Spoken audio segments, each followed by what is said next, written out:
Just got to camp. Looks like the eclipse is almost finished, probably about an hour left in it. So gonna set up camp, get the heater running, get Odin situated, and then crash for the night. And then when we wake up in the morning, we'll either run the trailhead that I'm currently parked at, or we'll continue on down the road and try out a different one.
Good morning.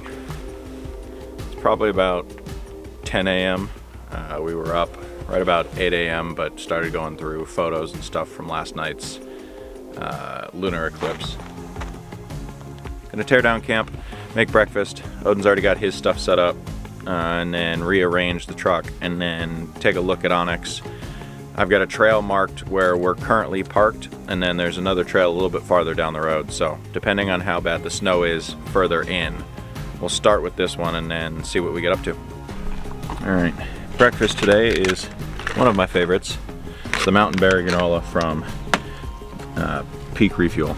So I accidentally left the Dometic fuel water pump in the truck last night, so it doesn't want to work this morning. We're giving it a quick charge to see if it'll give it enough juice to be able to at least fill up the backpacking meal. And if it can do that, then I can charge it the rest of the way while driving. But I'm not entirely sure, so we'll see.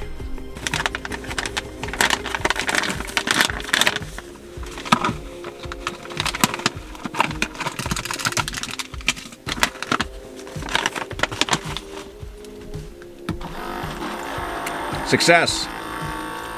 Maybe. Yep, okay. Shout out to the center console spoon as well, because I forgot a spoon again.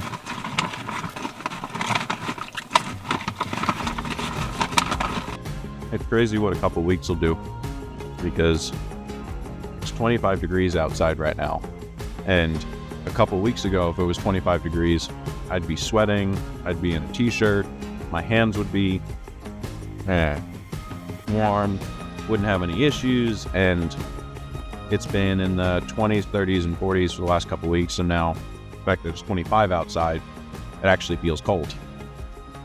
But I've been searching for a new camera for inside the truck, because it's getting more and more difficult and probably dangerous for me to literally sit here and hold a full camera out at arm's length while I'm trying to drive, especially with a stick.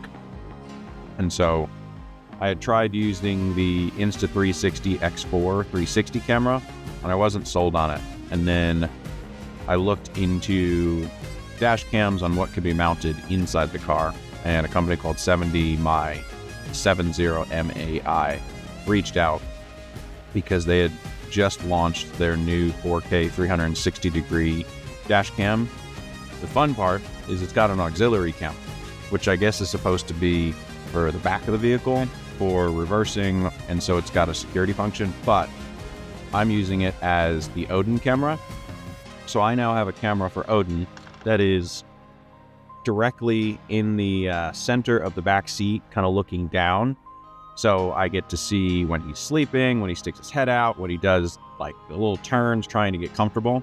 So we now have an Odin camera, thanks to 70MAI, and it's now my in-cab talk to the camera, and we'll see how it does. I'm also curious to know what the trail footage looks like, because when I'm not talking to the camera, I'll have it facing forward, and it may end up being useful to pick up some trail footage or last second things that, I didn't think to grab the camera, or a giant water crossing, if you will. But gonna finish up breakfast and then we'll head out. It looks like I did a little drone scouting on the trail we're on now. It looks like this trail actually works pretty well. We'll have to see, if you will, how it connects to everything, but so far so good.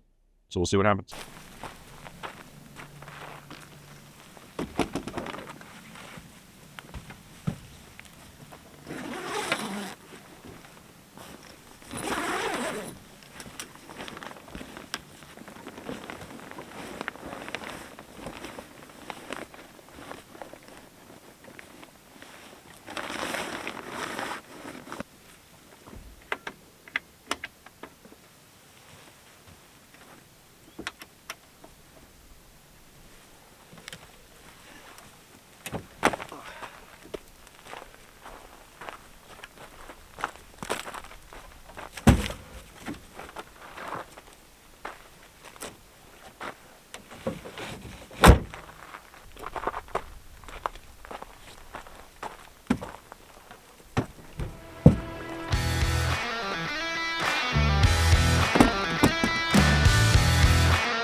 So we're getting into slightly deeper snow. So I'm gonna start by airing down the tires and then we'll see what happens. But we're gonna take this left track, goes all the way down to the river and then supposedly crosses the creek, but we'll see how far we can get, and then this is the connector to the other trail.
So as I was driving along the trail, I'm pulling the drone back in now, looked off to the left and saw two moose just kind of hanging out in the trees, and was like, oh, okay, let me see if I can't grab the camera. And then as soon as I go to grab the camera, come to realize that there are actually 5 moose, not just 2, including what looked to be a yearling, as they were all within the trees. And then as I got the drone up into the air, Odin started howling and they started running off because they heard him screaming. So I was able to get a little bit of video of the moose coming through, but I gotta be faster with my camera, it looks like. So we'll get better. Camera reset.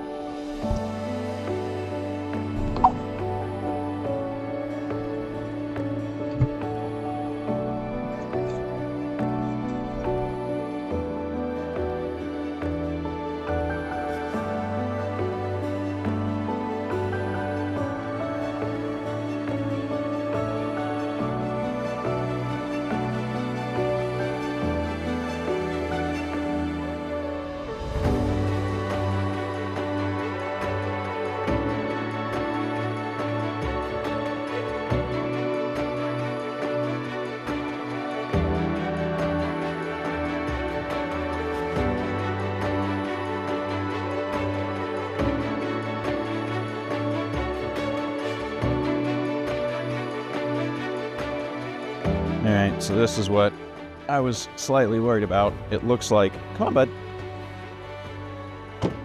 It looks like the river crossing is partially frozen, partially unfrozen, and definitely not safe to drive across.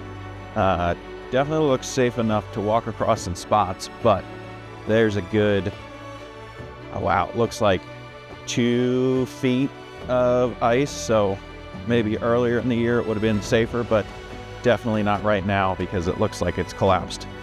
And I'm not sure how thin it is, but looks like the river was pretty high at one point and then dropped off, because you can see like that is all ice right there. So that's a good 2 feet of ice.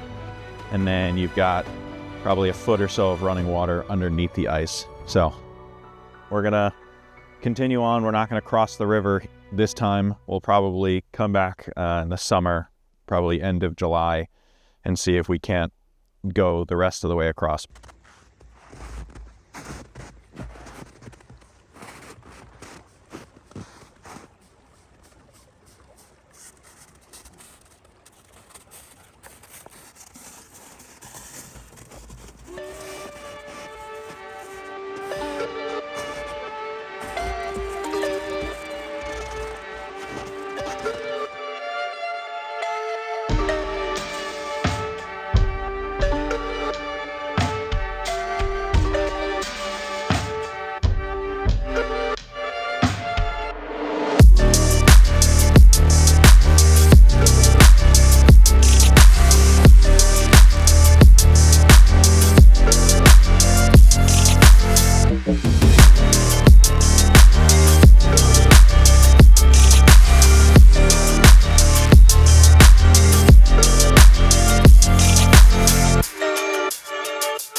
Well, first trail didn't pan out as expected because of the river/creek crossing being collapsed and the amount of ice on it just wasn't safe to cross. So we're backtracking to the other turnoff where we went left originally. Now we're gonna take that and have that one connect us down to the trail where we're gonna likely end up camping tonight. But it's only lunchtime, it's noon. We've seen probably 24 moose. So this area, I imagine, is just crawling with hunters in the fall. But for right now, there are just herds of moose running all over the place. It's really cool to see.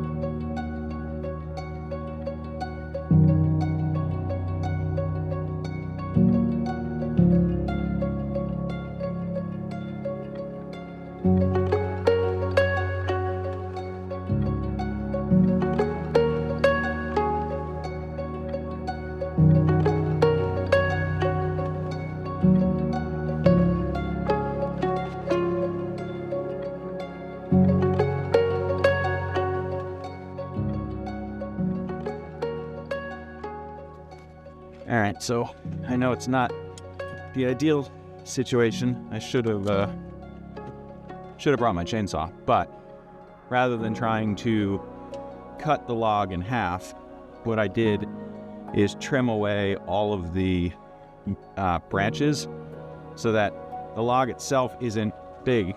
I can just drive right over it. But I wanted to avoid puncturing any of the tires with potential branches. So just took the hatchet, about 5 minutes worth of work, and cleared out all the branches.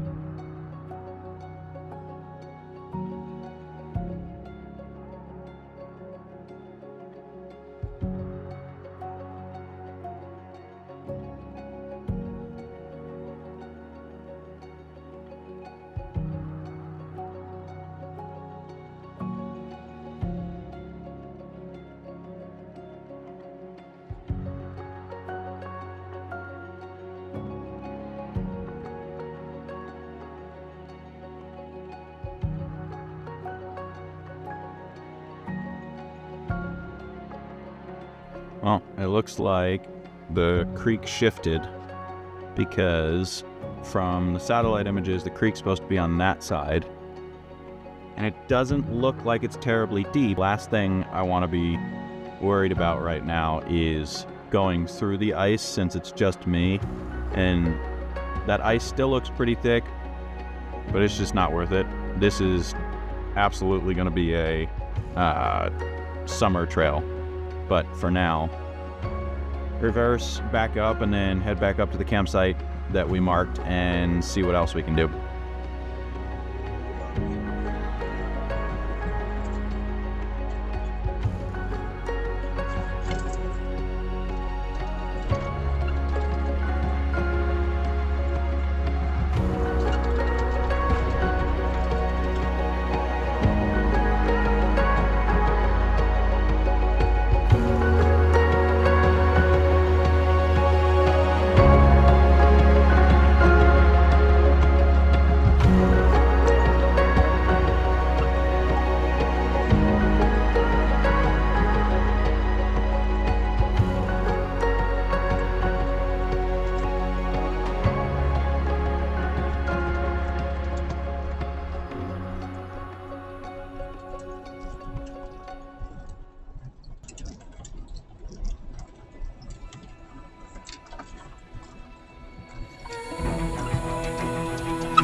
because the trails didn't go through, I've got to air back up to drive about 4 miles south just to air back down. But I think we'll air up tires, let Odin kind of run around, make lunch, and then head back down because it's right around 2:15.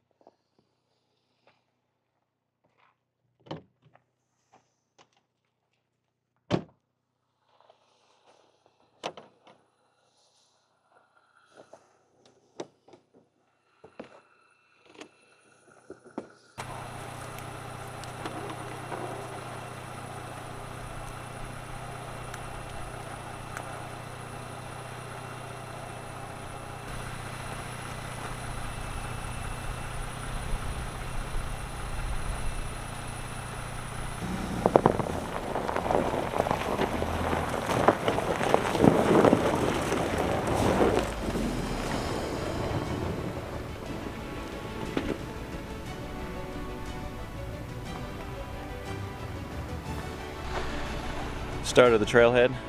We're gonna air down because there's still a ton of snow, but we're gonna see how far back Coal Mine Road we can get in March. There's still snow on the ground, but this road should go pretty far back. So we're gonna air down and see what we can do.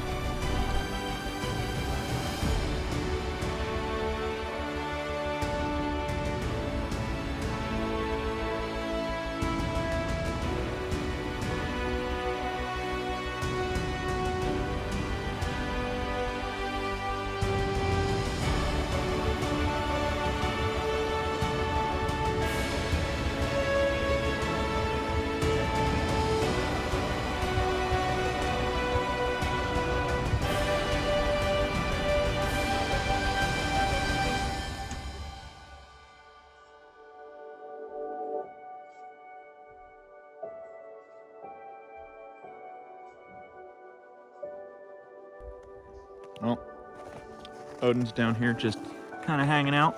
Right, bud? You got good shakes? He's hanging out because we're stuck. Like, really, really stuck.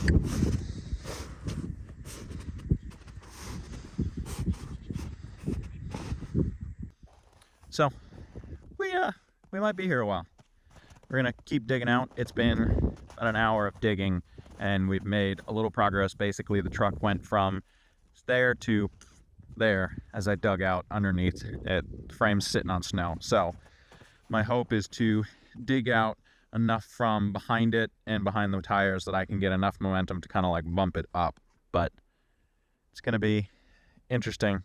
I've already sent out a call for help to see if folks can come and give us a tug, but we're about 2.5 hours out of Fairbanks, so no expectations.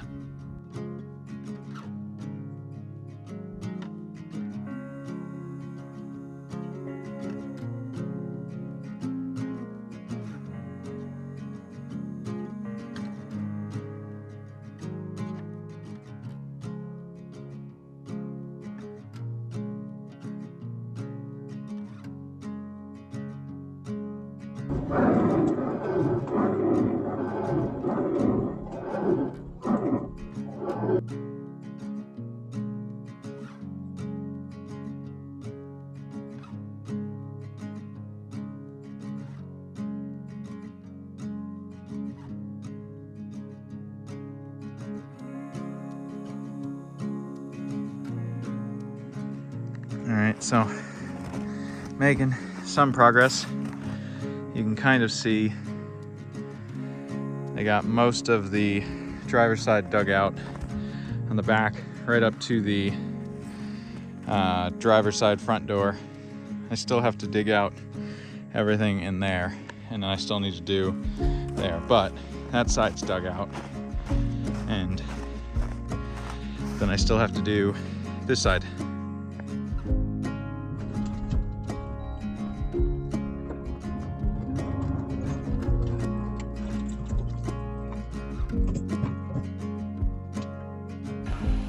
Well, we're out, kind of. I have the truck back on flat ground. I've got to grab my 3 Max Tracks and the shovel, but what ended up happening is the trail on the map said to go right, which is why I was out here in the first place, is I was trying to make sure the trail on Onyx was correct. It's not, so I'll go and fix it, but trail said to go left, map said to go right, so I went right, and then basically tires sunk in, the front skid plate sat directly on that ledge, and the tire was spinning, so I had to dig out in front of the truck to get the skid plate to drop down, and then I had it resting on the chassis skid plates underneath the gas tank, so I had to dig out underneath there. So it's a good thing we were already down to about 8 psi, but that was a good 2.5 hours of digging. So gonna grab my Max Tracks, put everything back in the truck, and then I think we're gonna backtrack to the trail from earlier and set up camp there. This way we're not terribly far, but we don't actually need to be driving, and since it's 7 o'clock right now and you can see the sun setting behind me, it's gonna get dark real quick.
Over here.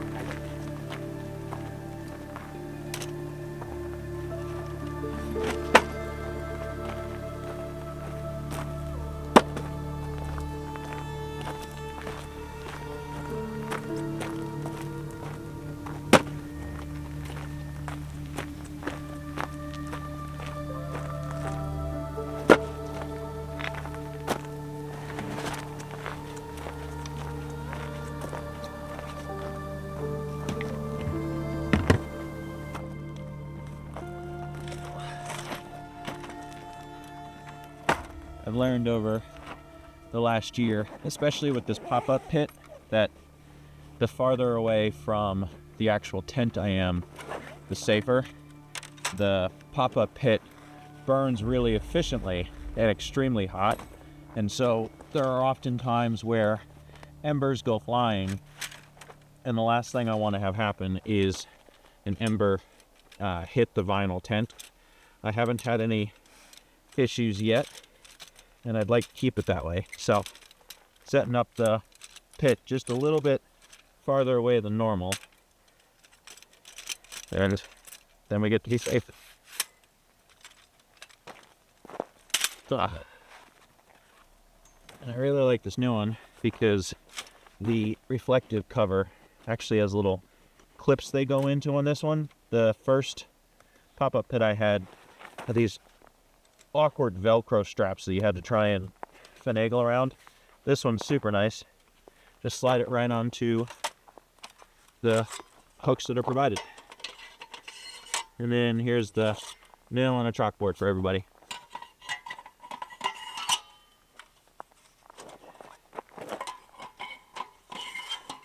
Lily. Yeah, there it is. Nails on a chalkboard.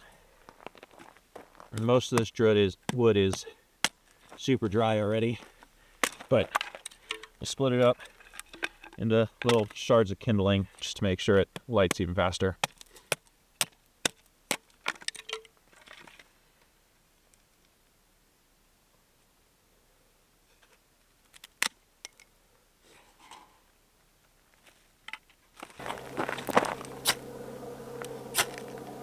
See, just super simple. Let's see if we can't get some log cabin action going.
Dinner tonight is one of my all-time favorites, Forever Young Mac and Cheese by Alpine Air.